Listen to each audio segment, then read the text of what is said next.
Hi, ich bin Christian und ich arbeite für Stackfield. Und heute zeige ich euch, wie man mit Stackfield die Arbeit bei der Feuerwehr deutlich effizienter gestalten kann. Dafür nehme ich euch mit in die Freiwillige Feuerwehr Großbergenthal, unsere fiktive Mittelstadt.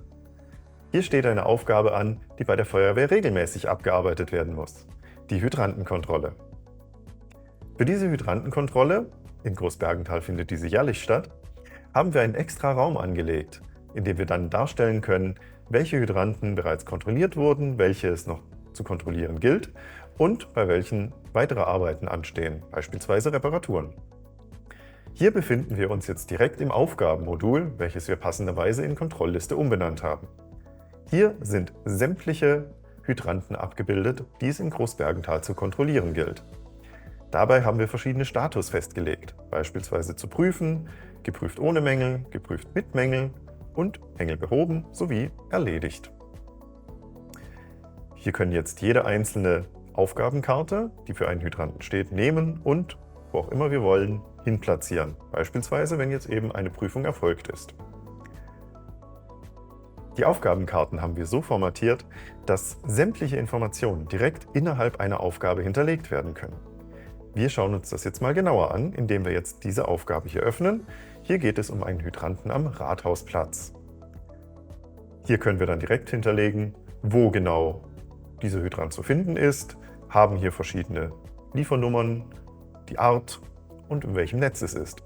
Hier könnten wir auch die GPS-Koordinaten hinterlegen, wenn wir denn welche hätten.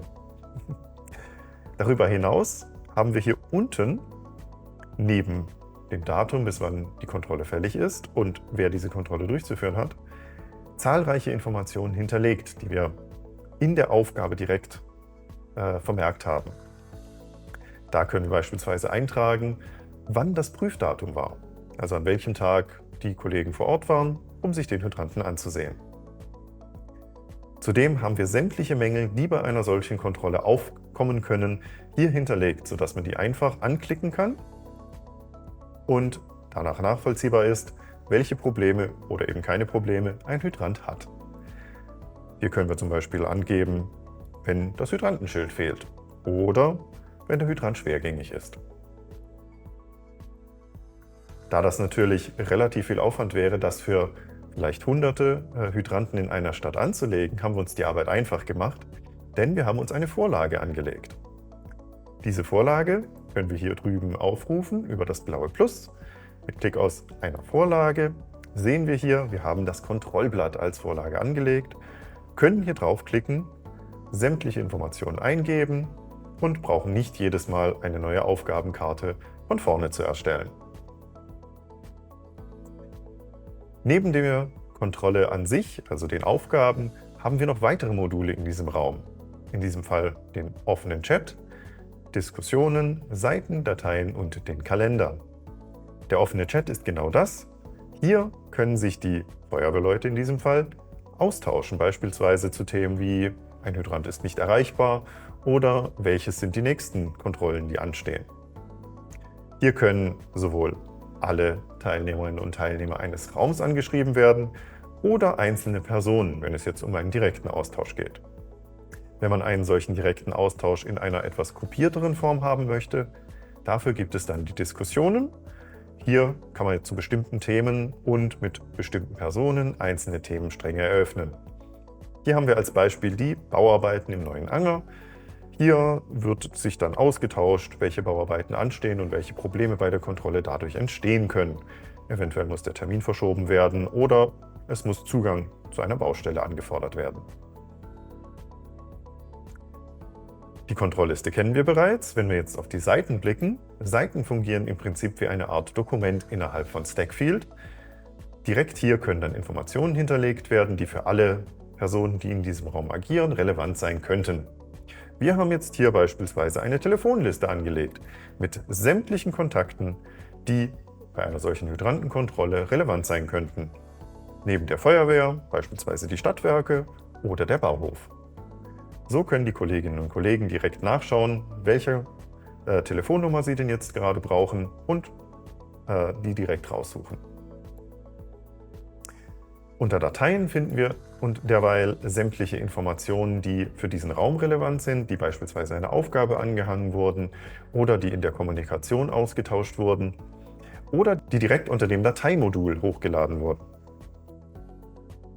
Dabei handelt es sich in unserem Fall beispielsweise um Normenblätter, Dienstverordnungen und Satzungen, die grundsätzlich in diesem Raum hinterlegt sind, oder aber auch die Hydrantenkarte für die Innenstadt, die im offenen Chat geteilt wurde.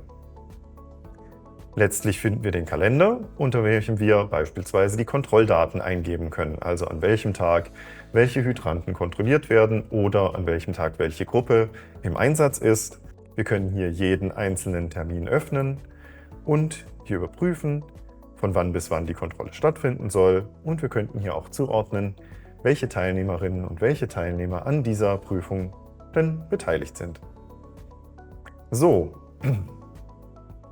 Und weil wir uns die Aufgabe jetzt ganz besonders einfach gemacht haben, ich gehe nochmal in die Kontrollliste zurück, haben wir uns nicht nur Vorlagen für die einzelnen Hydranten angelegt, sondern komplett für diesen ganzen Raum, sodass bei der Hydrantenkontrolle 2026 eigentlich alles schon vorbereitet ist.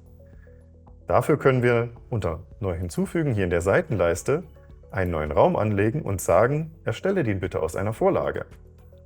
Hier sehen wir, die Vorlage für Hydrantenkontrolle, die haben wir schon vorbereitet.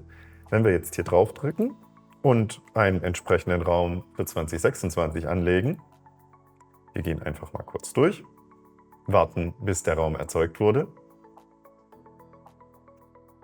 und sehen hier unter der Kontrollliste, dass sämtliche Hydranten schon hinterlegt sind und bearbeitet werden können. So muss man sich die Arbeit nur ein einziges Mal machen. Und was natürlich ganz wichtig ist, eine Hydrantenkontrolle findet natürlich vor Ort statt. Darum, und weil nicht jeder Feuerwehrmann und jede Feuerwehrfrau einen Laptop dabei hat, ist es natürlich auch einfach möglich, die Stackfield-App auf dem Smartphone zu nutzen. Hier findet man alle Funktionen, die man auch vom Laptop her kennt, die man vom Browser oder von unserer Desktop-App kennt, und kann sämtliche Aufgaben direkt so bearbeiten wie an einem Laptop oder am Computer. Das war es jetzt auch schon von mir für dieses Mal. Ich hoffe, ihr habt ein paar Informationen gewinnen können und es hat euch auch gefallen, was ihr hier gesehen habt. Und ich hoffe ebenso, dass ihr beim nächsten Mal wieder dabei seid. Bis dahin wünsche ich euch einen schönen Tag und auf Wiedersehen.